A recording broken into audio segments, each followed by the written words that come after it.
সকাল থেকেই আপনাদেরকে দেখিয়েছি যে এসআইআর এ হয়রানির অভিযোগে বিভিন্ন জায়গায় কিন্তু বিক্ষোভ অবরোধ চলছে।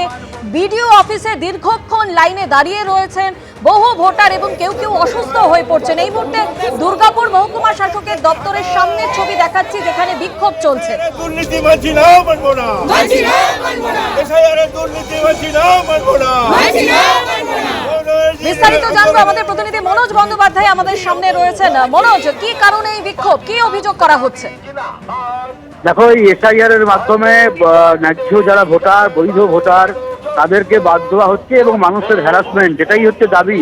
এবং এই দাবিতে একদিকে বিজেপি, একদিকে তৃণমূলের আন্দোলন মহকুমা শাসকের দপ্তরের সামনে, অপরদিকে সিপিএম এর আন্দোলন। দুই রাজনৈতিক দলই দুদিক থেকে মিছিল করে এসে বিক্ষোভ দেখায়। প্রথমে সিপিএম এর যারা রয়েছে তারা বিক্ষোভ দেখায়, ঠিক তারপরেই তাদের বিক্ষোভ হয়ে যাওয়ার পরেই সেইখানেই দাঁড়িয়ে ছিল পাশেই তৃণমূলের, তারা তারপরে আবার স্লোগান দেয়, সেই জায়গায় একই জায়গায় বিক্ষোভ দেখায়। পর্যাপ্ত পুলিশের নিরাপত্তা সেখানে ছিল।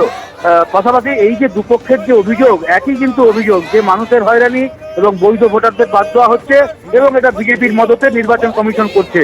এবং এই দাবি নিয়ে যে যারা তাদের বিক্ষোভ দেখাচ্ছে, পাল্টা কিন্তু বিজেপির তরফ থেকে বলা হচ্ছে যে যারা অনুপ্রবেশকারী, যারা বৈধ ভোটার নয়, তাদের নাম বাদ দিয়ে ভোট করাতে চাইছে নির্বাচন কমিশন এবং তাতেই হচ্ছে সমস্যা হচ্ছে শাসক দলের।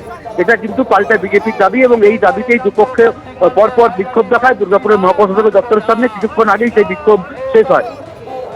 ধন্যবাদ মনোজ।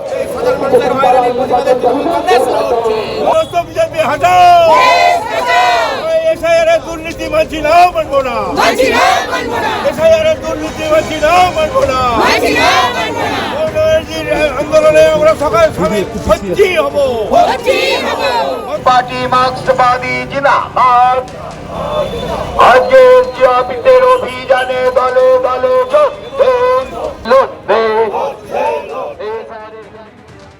নজর রাখবো পরের খবরে। কয়লা পাচার মামলায় ফের 7 জনকে তলব ইডি। কলকাতা অফিসে এই নিয়ে কয়লা পাচার মামলায় মোট 15 জনকে তলব। কয়লা পাচার কাণ্ডে চাঞ্চল্যকর তথ্য, ঝাড়খণ্ড থেকে কয়লা এনে রাজ্যে পাচার।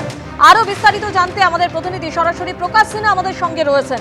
প্রকাশ, 7 জনকে তলব করা হয়েছে ইডির কলকাতা অফিসে, কি জানতে পারছো?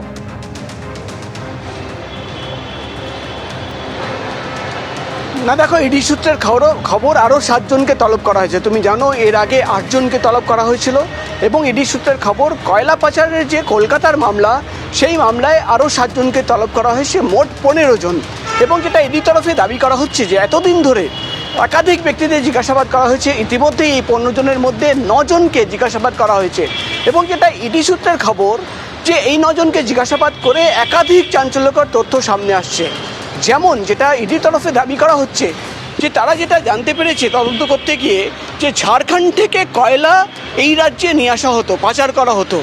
কারণ একটাই, যে ঝাড়খণ্ডে কয়লা কিন্তু রেট কম, দাম কম রয়েছে, চিপ রেটে পাওয়া যায় এবং সিন্ডিকেটের সদস্যরা সেই সীমান্ত এলাকায় একটা অ্যাক্টিভ পার্টিসিপেশন থাকতো। সেখানে বেআইনি টোল প্লাজা তৈরি করে সেখানেই কিন্তু প্রোটেকশন মানি তোলা হতো।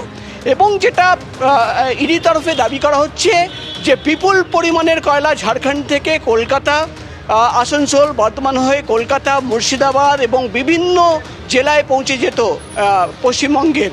এবং সেখানেই কিন্তু প্রত্যেকটি পয়েন্টে প্রোটেকশন মানি দেওয়া হতো। সিন্ডিকেটের সদস্যদের সঙ্গে যোগাযোগ করে তাদের প্রোটেকশন মানি দিয়েই কিন্তু প্রতিদিন প্রায় 1000 ট্রাক কয়লা ঝাড়খণ্ড থেকে সীমান্ত পেরিয়ে এই রাজ্যে প্রবেশ করত। এমনই কিন্তু দাবি ইডির তরফে করা হচ্ছে। অর্থাৎ তুমি বুঝতেই পারছো, প্রতিদিন যদি 1000 ট্রাক কয়লা প্রতিদিন ঝাড়খণ্ড থেকে সীমান্ত পেরিয়ে এই রাজ্যে আসছে, এখানেই কিন্তু ইডি আধিকারিকরা দেখার চেষ্টা করছেন যে কত কোটি টাকার লেনদেন হয়েছে, কত কোটি টাকা প্রোটেকশন মানি হিসেবে দেওয়া হয়েছে এবং সেই প্রোটেকশন মানি কাদের কাছে আলটিমেটলি পৌঁছে গেছে, কোন প্রভাবশালীদের কাছে পৌঁছে গেছে, এটাই কিন্তু এখন তদন্তর বিষয়। তাই জন্য যেটা ইডি সূত্রের খবর, ইতিমধ্যেই কয়লা ব্যবসায়ী নরেন্দ্র খড়কা, নীরদ মণ্ডল, কৃষ্ণ কয়াল, এদের কিন্তু জিজ্ঞাসাবাদ করা হয়েছে এবং তাদের সঙ্গে কথা বলে এবং একাধিক ব্যক্তিদের সঙ্গে কথা বলে যে নতুন সিন্ডিকেটের সদস্যদের নাম সামনে এসছে, সেই প্রত্যেককে তলব করা হয়েছে। আগামী দিনে তাদেরও কিন্তু জিজ্ঞাসাবাদ করে মূলত ইডি আধিকারিকরা জানতে চান যে এই বিপুল পরিমাণে টাকা কোথায় গেল, কোন কোন প্রভাবশালীদের কাছে টাকা পৌঁছে গেছেন, প্রোটেকশন মানির নামে কত টাকা তোলাবাজি হিসেবে তোলা হয়েছে, সেটাই কিন্তু এখন দেখার বিষয়। এবং তুমি জানো যে কয়েকদিন আগেই আমরা দেখেছি দিল্লির অফিসাররা কলকাতায় এসে কয়লা পাচারকাণ্ডে তারা কিন্তু তল্লাশি অভিযান চালানো হয়, আইপিএকের অফিসে তল্লাশি অভিযান চালানো হয়। এবং তারপরেই আমরা দেখতে পাচ্ছি যে একদিকে যেমন সুপ্রিম কোর্টে দিল্লির সেই কয়লার মামলা পেন্ডিং রয়েছে, কলকাতার অফিসাররা যে নতুন মামলা ঝাড়খণ্ড এবং কলকাতায় জোনে যেটা রুজু করা হয়েছে সেখানে কিন্তু তারা তৎপর হয়ে উঠেছেন এবং একাধিক ব্যক্তিদের ইতিমধ্যেই কিন্তু জিজ্ঞাসাবাদ করে তলব করা হয়েছে। ধন্যবাদ প্রকাশ। এবিপি আনন্দ, এগিয়ে থাকে, এগিয়ে রাখে।